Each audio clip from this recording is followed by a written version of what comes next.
Personal computers have evolved a lot over the last few decades. Of course, the things that have evolved are not the actual individual computers. The things that have evolved are the instruction manuals for building new computers. It's the same for humans. The thing that evolves is the instruction manual for building a new baby human. This instruction manual is written in the four-letter language of DNA. And it took 3.5 billion years, but genetic evolution eventually reached the point where it was able to instill in one species the capacity to develop cultural evolution. In every sentient being, there are two agendas at play: the individual's personal agenda and evolution's hidden underlying agenda. For instance, a wolf's personal agenda includes a desire to have sex simply because it feels good. But he is unaware that sex leads to pregnancy, and unaware that the pleasure of sex is evolution's way of coercing him into passing his genetic information into the next generation. Of course, humans are now starting to become aware of evolution's agenda.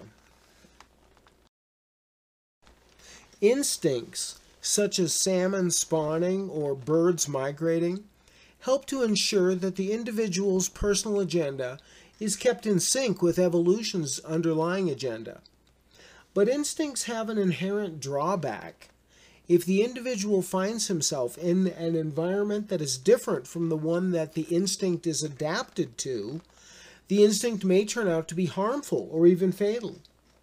For instance, koalas have a powerful instinct to eat eucalyptus leaves, which is fine as long as the koala finds himself in a eucalyptus forest.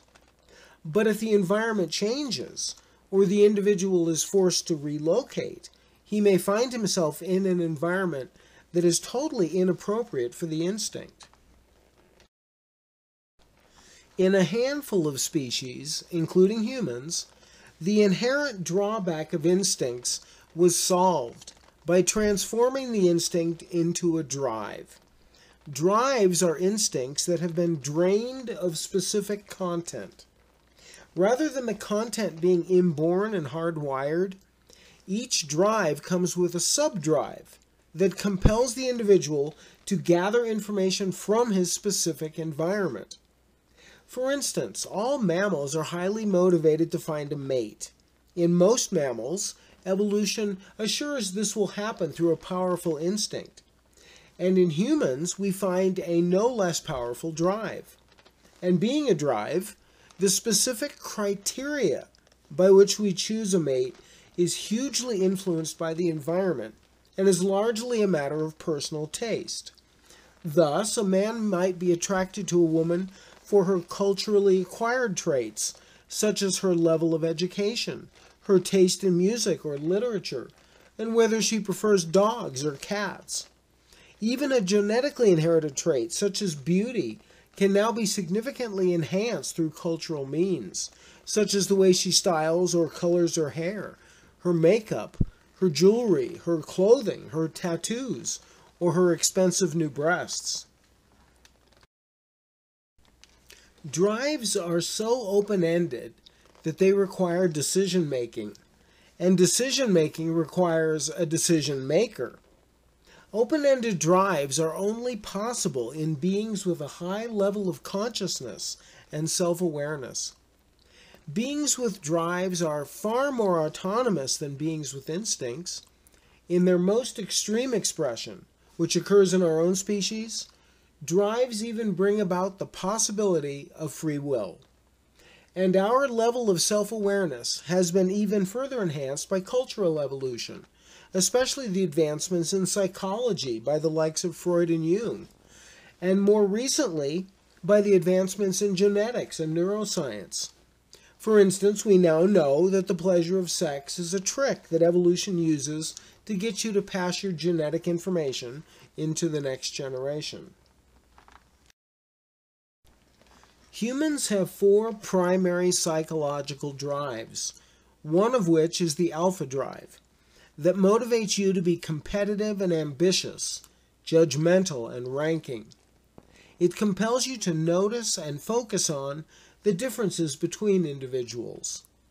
When faced with a threat, your fight or flight response kicks in, and depending upon whether you rank yourself above or below your opponent, you either feel aggressive and you fight, or you feel fear and you flee. This capacity for aggression is a key element of being warlike. The alpha drive is balanced out by the empathy drive, the central feature of which is an inborn capacity to dislodge your awareness from your own ego and project it into another being, which gives you the ability to perceive and feel from the other's point of view, as in these kids identifying with the characters in a movie. In moral situations, it gives you the capacity to treat the other as you would wish to be treated. This drive is reinforced by good feelings when you treat the other empathetically, and feelings of guilt or remorse when you treat the other unempathetically. This drive compels you to see past any superficial differences and focus on the commonalities with the other. It gives you the awareness that the other is essentially like you. The alpha drive is responsible for our capacity for aggression, but being warlike is due to other factors as well. The curious mix of having both an alpha drive and an empathy drive creates in humans an in-group, out-group mentality. You treat members of your in-group empathetically, while being quite capable of feeling little or no empathy towards members of your out-group. In order to avoid feelings of empathy towards members of an out-group, they are often characterized in dehumanizing terms. For instance, there are cannibalistic tribes in the South Pacific that refer to their enemies as long pigs. This in-group, out-group mentality is also known as tribalism, and it is what makes us warlike. In order to strengthen the solidarity of his in-group, Nazis, Hitler created an out-group by casting the Jews as the cause of Germany's problems. He manipulated the inborn capacity for tribalism by demonizing the Jews and idealizing Aryans. There are many powerful benefits to the empathy drive. It promotes cooperation and helps to prevent the social fabric from unraveling. It makes division of labor possible. A lone individual cannot simultaneously tend the fire, hunt or gather food, and provide care to the sick or the very young or the very old.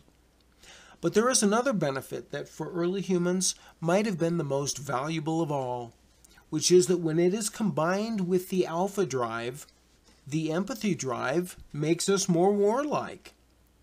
Imagine a tribe of early humans that consists of individuals with an alpha drive but no empathy drive. They each think, I place my needs above and even against the needs of all others. Now imagine a second tribe that consists of individuals with both an alpha drive and an empathy drive. They each think, I place the needs of my tribe above and even against the needs of all other tribes. If these two tribes fight over resources, the empathetic tribe has a huge advantage due to feelings of solidarity, loyalty, unity, and self-sacrifice. The third psychological drive is the procreation drive that motivates us to seek out a mate, pair off, and raise offspring, which serves evolution's agenda by transmitting the parent's genetic information into the next generation. Although this drive plays less of a role than the other drives as far as war is concerned, it is worth noting that as early humans became more civilized and domesticated, it is quite likely that females would have preferred empathetic and loving providers over alpha-driven, aggressive warmongers. Thus, the former would produce more offspring than the latter. There can be little doubt that over time, such mate selection helped to make us more empathetic and less warlike. So, early humans had these three drives, and within each drive there was a sub-drive to seek out information from the environment. But in humans, and only in humans, this sub-drive broke free from merely serving the needs of other drives, and it became a drive unto itself. This new drive, the info drive, became the most powerful of the four drives. It compels us to seek out and develop and transmit information for its own sake. It is the impetus behind language and cultural evolution. It compels us to translate our experience of reality into words. And furthermore, it compels us to value our description of reality even more than reality itself. For instance, it translated our empathy drive into words called laws, which we are compelled to value more than empathy itself. In early humans, before the development of the info drive and culture, moral behavior consisted of treating the other as you would wish to be treated. This was, and remains, an objective, universal, and timeless human value. However, this inborn capacity has been translated into words, which, like all information, evolves, and thus changes over time and varies from culture to culture. Laws, like any type of information, holds a value that is subjective and relative, thus giving the false impression that morality itself is subjective and relative. Seeing past this illusion, it becomes clear that morality is never anything besides treating the other as you would wish to be treated. But if our capacity for morality is an inborn universal trait, how can it be that some people are more moral than others? The thing that makes one person more moral than another is the size of their in-group. The bad news is that the in-group, out-group mentality is a universal inborn trait. The good news is that the criteria by which you choose who to include within your in-group is not inborn. It is influenced by the environment and ultimately up to you. More good news is that over the centuries, as cultural evolution continues to gain in speed and strength and influence, we place ever less value on genetically inherited traits, and we place ever more value on culturally acquired traits. The result is that in the most culturally evolved societies, such as America, we judge people primarily on the choices they make, rather than on their genetically inherited traits, such as skin color, ethnicity, or sexual orientation. We are all created equal. In other words, it is okay to judge and rank others based upon the choices they make, as long as you do not put anyone in your outgroup because of their inherited traits. This is a hugely important point, so I'm going to give a number of examples that illustrate it. Until 150 years ago, some of the most moral people in this country owned black people. But then cultural evolution reached the tipping point where most Americans were able to be empathetic towards the others of any skin color. That is, skin color was no longer a criteria for banishment to the outgroup. The in-group further expanded when women won the right to vote, and later through the women's lib movement. Equal opportunity employment and housing made judging someone upon their inherited traits explicitly illegal. If you're looking for a renter or a new employee, it is totally appropriate to be judgmental in ranking, as long as they are not judged upon the inherited traits beyond their control. Today, the cusp of the ever-expanding in-group has reached the point where most Americans are able to be inclusive of sexual orientations other than their own. The most empathetic among us are even able to include other sentient beings within their in-group. And the growing concern over the environment is a reflection of our increasing capacity to include future generations within our in-group. The point is that humans have always been, and continue to be, comfortable with waging war, as long as their enemy is not in their in-group. But if you are empathetic enough to be able to include the whole global village in your in-group, you will not be comfortable waging war with anyone. Once the film industry realized there were no outgroups left to demonize, they resorted to using non-humans, like aliens or vampires or zombies. The bottom line is that if a person with a highly inclusive in-group is compelled to wage war against others that he realizes are essentially like himself, the normal, healthy reaction is an emotional and cognitive upheaval that has come to be called post-traumatic stress disorder. The fact that PTSD has reached epidemic proportions, while tragic, is a positive sign that we are moving in the right direction. Hopefully, we will reach the point where everyone on Earth is sickened by war. The obvious argument against my theory is this. If our in-group is ever expanding, setting the stage for us to be more empathetic and less warlike, why is the world so violent? The surprising answer is that the world is actually far less violent than it used to be. The number of people that die a violent death is still unacceptably high, but the percentage of people that die a violent death has been steadily and dramatically declining. Bear in mind that there are very many more people on Earth than ever before. In fact, over half of all the people that have ever lived are alive today. These two graphs are from Steven Pinker's excellent book, The Better Angels of Our Nature, Why Violence is Declining. The graph on the left shows the decline in violent deaths in Europe over the last 700 years. The graph on the right shows the decline in worldwide deaths due to war over the last 60 years.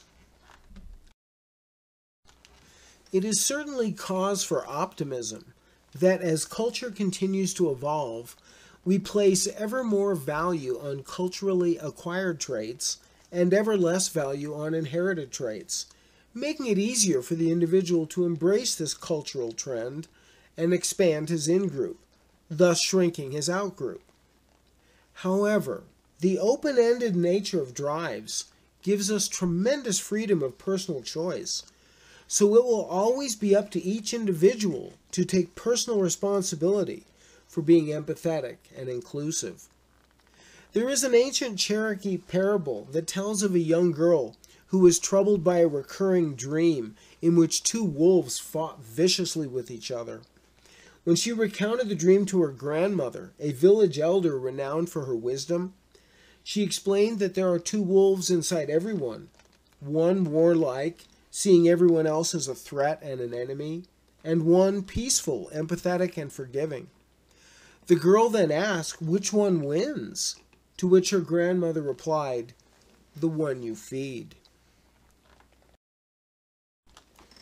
If you make the conscious choice to become more empathetic, you will face an internal obstacle, for there is a quirk of the way your brain is constructed that causes resistance to this kind of change, and it is up to you to transcend this particular limitation.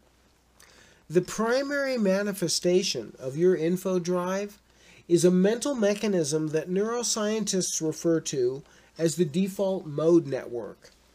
I refer to it as the storyteller because it takes your raw experience of reality and along with a running commentary on that experience, it creates an ongoing coherent narrative, your story about the world, which acts as a lens through which you view the world and your place in it. Ideally, your story should equally incorporate your alpha drive and your empathy drive. Unfortunately, your story has a default setting that overemphasizes the alpha drive and underemphasizes the empathy drive, thus throwing your psyche off balance.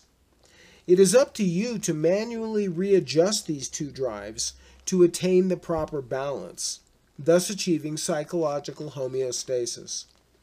Without this balance, you will suffer from an overly powerful ego and an underdeveloped sense of connectedness. The ultimate expression of the alpha drive is a sense of being an isolated individual, separate from the rest of the world and in competition with all others. The ultimate expression of the empathy drive is a temporary loss of this sense of separateness, which reveals an underlying sense of unity and oneness. Both of these viewpoints are real and valid and valuable, and the well-being of each individual is dependent upon achieving a proper balance between the two. One method of facilitating this goal is to actively pursue an experience of pure oneness, which anyone can achieve through certain types of meditation, wherein you borrow your inborn capacity to dislodge your awareness from your own ego, as you would do when you empathize with another person. But instead of projecting your awareness into another person, you project it into nature, or the world, or the universe, or your higher power. Although such an experience is fleeting, it permanently impacts your worldview, your story, by helping to restore balance to your psyche. One of the most common misunderstandings about genetic evolution is that it is all about competition between individuals, when in fact it is all about competition between bits of genetic information. Evolution's only concern is with the survival of the fittest information. Living beings, on the other hand, have found as much value in cooperation as in competition. Unfortunately, our info drive aligned itself more with the alpha drive than the empathy drive, which is no surprise. Information is all about competition, so it makes sense that the info drive would align itself more with our competition-driven alpha drive than our cooperation-driven empathy drive. The good news is that it is totally within your power to rewrite your story. With the storyteller aligned with the alpha-driven ego, it is no surprise that we humans have a strong tendency to be competitive, self-serving, and short-sighted. This has driven us to become the alpha species, as we gleefully conquered and crushed any competing species, and nature in general, in a kind of manifest destiny gone berserk. And today we hold dominion over all the earth. But we are now waking up to the fact that this short-term victory is catastrophic and unsustainable in the long run. And it is precisely the overemphasis of the alpha drive that compels us to do battle not only with other species, but with our own. The good news is that your storyteller is incapable of preventing you from willfully rewriting your story. Realize that your storyteller is not evil, and it is incapable of malice. In its bumbling, oafish way, it is just trying to be helpful, and it usually is. But the storyteller is a product of evolution and serves evolution's agenda. And I, for one, have no desire to serve evolution's agenda, especially when it is at odds with human values. Evolution got us a long way, but we are now entering a new era where we have the knowledge and the power to transcend evolution's agenda and chart our own course.